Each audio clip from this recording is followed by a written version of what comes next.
Olá pessoal, meu nome é Concécio e essa é mais uma live do canal Deus Sem Igreja. Hoje eu quero falar sobre ser um cristão verdadeiro. Hoje em dia é muito difícil definir o que é ser um cristão de verdade, porque essa definição pode variar de acordo com a sua linha religiosa. Os requisitos para um cristão de verdade na Igreja Católica são bem diferentes dos requisitos de um cristão de verdade na Igreja Evangélica. E mesmo na igreja evangélica, cada ramo tem a sua própria definição do que é ser um cristão de verdade, como ele deve agir. Mas se formos buscar na Bíblia, podemos encontrar os requisitos originais definidos pelo nosso Senhor Jesus. Muitas pessoas acham que ser um cristão é só acreditar em Deus e Jesus Cristo, e talvez, quem sabe, até ir uma vez por semana à igreja, tudo bem. Para muitos, ser um cristão não é um compromisso, é só uma aceitação de uma fé que lhe agrada. Inclusive, tem cristãos que dividem a sua fé em Cristo com outras crenças totalmente opostas e até contraditórias, como é o caso do espírita cristão, do católico umbandista, do cristão que venera a ciência ou daquele que curte um budismo ou alguma filosofia oriental. Para esses, o cristianismo não é um compromisso, apenas uma conveniência, e Deus deve estar aberto para se adaptar às suas vontades. O Criador é que deve se submeter aos seus caprichos. Eles levam mais a sério o seu time de futebol do que sua fé em Deus. Se falar mal do seu time, a briga não acerta, mas se falar mal do seu Deus, você só tem um ponto de vista diferente. São eles que normalmente afirmam que religião não se discute e que todos os caminhos levam a Deus. Um grande engano. O caminho que um homem mau, assassino, perverso, cruel segue não o leva a Deus. Ser um cristão de verdade é muito mais do que isso. Primeiro, porque se você realmente acredita em Jesus e sabe que ele é o seu Salvador, então você tem certeza que nenhum outro pode te salvar. Buda não morreu por você na cruz, Chico Xavier não ressuscitou dos mortos, Brahma, que é o Deus supremo do hinduísmo, não foi até o inferno e enfrentou o diabo em pessoa. Foi Jesus que fez isso e só ele tem a chave do inferno e da morte, como ele mesmo disse em Apocalipse 1:18. E aqueles que acreditam de verdade nesse Deus verdadeiro são os que nunca vão morrer, não espiritualmente, como diz em Apocalipse 20, versículo 6. Sobre estes não tem poder a segunda morte. Você só vai morrer a morte física, a primeira morte. A segunda morte, a espiritual, você não vai. E além de ser imortal, você tem acesso a todo o poder desse Deus que criou o universo. Então, ser um cristão de verdade, em primeiro lugar, é ter convicção de quem é o seu Deus. Não só pegar um Deus qualquer, bonitinho, que aparece nas paradas de sucesso.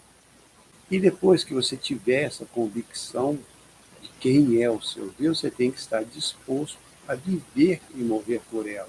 Tem que defendê-la. Não estou falando de enfiar a sua crença goela abaixo nas pessoas. O cristão de verdade não força a sua fé em ninguém. Ele desperta o interesse das pessoas na sua fé pelo seu exemplo. Porque o mundo cobra do cristão aquela postura santa e imaculada. Eles querem que o cristão seja um cara perfeito. Isso virou uma armadilha para muitas igrejas, especialmente as evangélicas que promovem a santificação da pessoa. O sujeito tem que lutar e se esforçar para ser santo e acaba frustrado, deprimido, revoltado com Deus, porque não consegue. Mas o cristão de verdade sabe que não é santo. Ele sabe que foi santificado pelo sacrifício de Jesus na cruz, e isso é tudo. Então o que ele faz é se esforçar cada dia para fazer as coisas certas, ter as atitudes corretas. E quando errar, os outros apontarem o dedo para o seu erro, ele apenas deve reconhecer com humildade que é humano e que só Deus é perfeito. E para muitos cristãos isso é difícil. Aliás, reconhecer suas fraquezas e adotar uma postura humilde é difícil para todo mundo. Porque o seu orgulho não gosta. Ele gosta de parecer santo e superior. Ser um cristão não é bacana, não é descolado. E no mundo de hoje está ficando cada dia pior. O cristão não é mais bem visto como antes. Mesmo assim, os verdadeiros cristãos têm que continuar tentando seguir Jesus, agir como ele agiu. Essa é a grande meta de cada cristão verdadeiro, tentar ser como Jesus era. Não tem nada a ver com rituais, regras, fórmulas ou agenda a ser cumprida, mas tem a ver com atitudes. Atitude no dia a dia, que muitas vezes vão totalmente contra a vontade do ser humano. E o cristão tem que ser capaz de identificar essas atitudes a cada momento da sua vida. Quais são elas? Por exemplo, Romanos 12:10. Preferir uns aos outros. Você vai comer uma pizza, tem um pedaço cortado que é maior do que os outros. Esse não é o seu pedaço. Você dá preferência aos outros. Quando você está com vontade de falar mal de alguém, você não fala. Quando você está zangado, irritado, você não trata as pessoas com dureza, nem com falta de educação.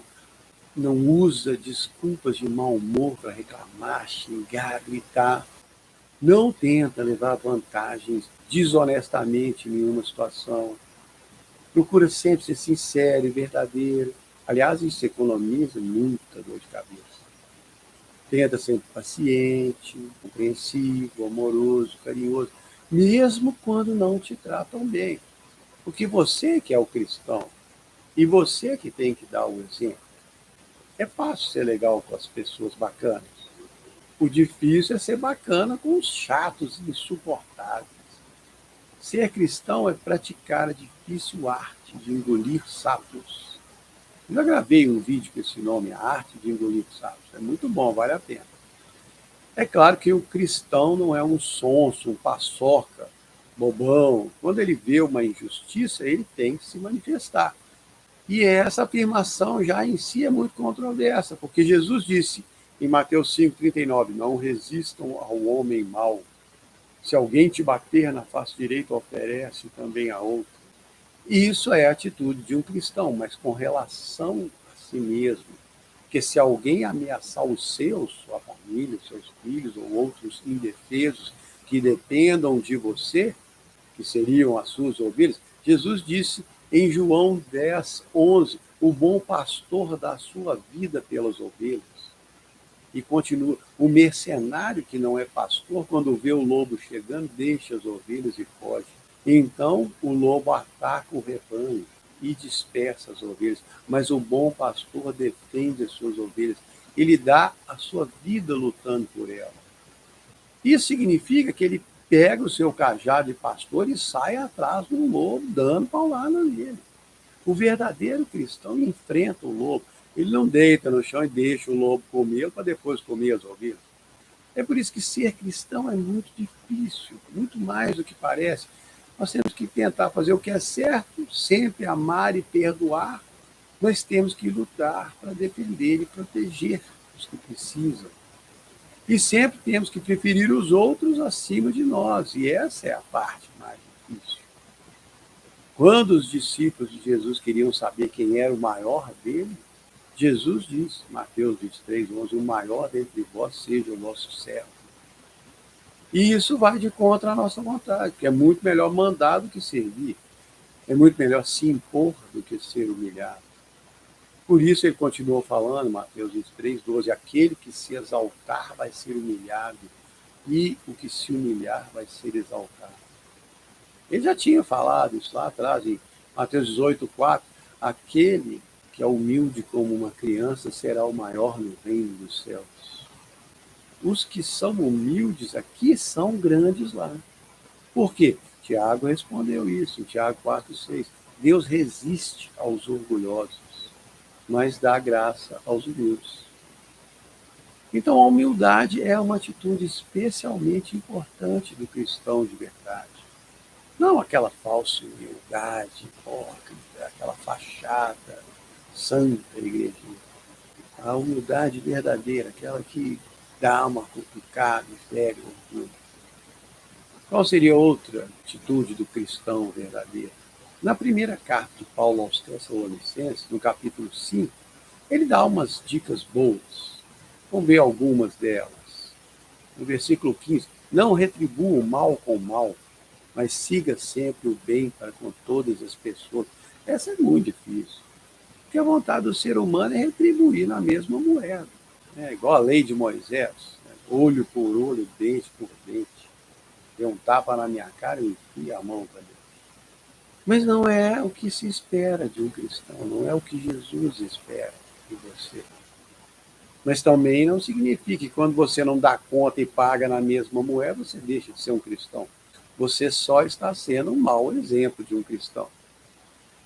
Então, tente fazer o que é esperado. E quando alguém me fecha no trânsito, a vontade que eu tenho é de retribuir, mas o melhor é não fazer. Quando alguém me passa para trás, em qualquer situação, a vontade é a mesma. Mas o que Deus espera de mim é fazer o bem para todas as pessoas, contra a minha vontade. Outra dica legal é do versículo 16. Fiquem sempre alegres. Na versão contemporânea está escrito regozijai-vos sempre. Parece legal, mas é difícil também. É mais fácil ficar feliz e alegre quando está tudo bem. Mas quando não está, por que eu vou ficar feliz e alegre? Porque essa é a atitude de um cristão verdadeiro. Bom, mas o cara é um sonda, tá tudo ruim, ele fica feliz, tá maluco, fumou alguma coisa estragada. Não. Na verdade, ele está feliz porque a vida dele não é aqui. Eu sempre tento lembrar isso a vocês, que a nossa vida de verdade não é aqui. Nesse mundo nós estamos só aprendendo o que precisamos para a vida que vamos viver lá no céu para a eternidade. Imagina você segurando na sua mão aquele bilhete premiado da Mega Sena da virada do ano, 200 e tantos milhões. Aí você está lá parado, olhando aqui, vem um sujeito bate no seu carro estacionado. Ou vem uma pessoa te ofende aos berros, o seu chefe te demite, o gás acaba, o chuveiro estragou. Por que vai tirar o seu humor naquela hora? Sua mulher te deixou, seu namorado te traiu, o celular estragou. A sua visão está fixa naquele bilhete e em tudo que ele pode te proporcionar, e você não está nem aí para essas coisas que querem estragar o seu dia. Você pensa só no que vai fazer de agora para frente com toda aquela grana. E essa deve ser a visão do cristão de verdade. Você já ganhou o prêmio da maior bolada da história, você não vai morrer. Você não vai para o inferno, você vai para o céu, com tudo de bom e do melhor para toda a eternidade. Quando o dinheiro deixar de existir, você ainda vai existir. Quando o mundo for consumido no fogo, no final do Apocalipse, lá na frente, você não vai estar mais aqui. Vai estar lá com Jesus, todo feliz. Não tem nada que poderia tirar o seu humor se você mantiver os olhos fixos no futuro.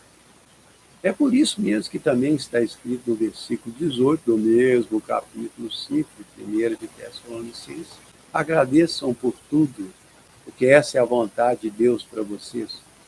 E porque, como eu já expliquei, você tem motivo de sobra para agradecer. Está tudo ótimo, agradeça. Está tudo ruim, agradeça. Como o Jó falou para sua esposa no versículo 10 do segundo capítulo da sua história, quando ele tinha perdido tudo e ela falou para ele amaldiçoar Deus e morrer, e ele respondeu: se nós recebemos de Deus as coisas boas, por que não deveríamos receber da mesma maneira as ruins? Ou seja, se você agradece a Deus quando as coisas vão bem, por que não deveria agradecer a Deus quando elas vão mal? Eu já expliquei isso também uma vez. Se por acaso alguma coisa muito ruim acontecer com você, você não agradece a Deus pela coisa ruim, porque afinal de contas a coisa é ruim. Mas você agradece a Deus independente de algo ruim ter acontecido com você ou não. Por quê? Porque você tem um bilhete premiado no seu bolso. O que você recebeu de Jesus, ninguém mais pode te dar, ninguém poderia te dar. E ninguém nesse mundo, nem no outro mundo, pode tirar isso de você. Como está escrito lá em Romanos 8:38, eu tenho certeza que nem a morte, nem a vida, nem os anjos, nem os poderes, nem os governos, nem o presente, nem o futuro, nem a altura, nem a profundidade, nem alguma criatura pode nos separar do amor de Deus que está em Cristo Jesus. Isso é muito lindo. Uma vez eu li uma frase muito bonita que resume a vida sacrificada do cristão verdadeiro. Fala assim: não é loucura trocar aquilo que não se pode guardar pelo que você nunca vai perder. Tudo que você tem nesse mundo, tudo que você pode conquistar aqui, tudo que você é para esse mundo, vai passar. E você não vai conseguir guardar nada disso. Só o que você fizer por Jesus vai ficar. Porque não vai ficar aqui, ele vai guardar para você. Como Paulo falou na sua segunda carta ao Timóteo, capítulo 1, versículo 12. Por isso eu sofro todas essas coisas e não tenho vergonha, porque eu sei em quem eu acredito e tenho certeza que ele é poderoso para guardar o meu depósito até o seu dia. E tem lá mais um monte de boas atitudes que são esperadas do cristão verdadeiro, mas como Jesus diz, tudo se resume aos dois principais mandamentos: amar a Deus acima de todas as coisas e amar o próximo como a ti mesmo. E aí você faz o difícil porque ama a Deus.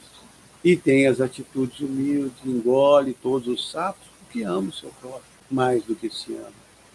É difícil, mas é o que Deus espera de nós.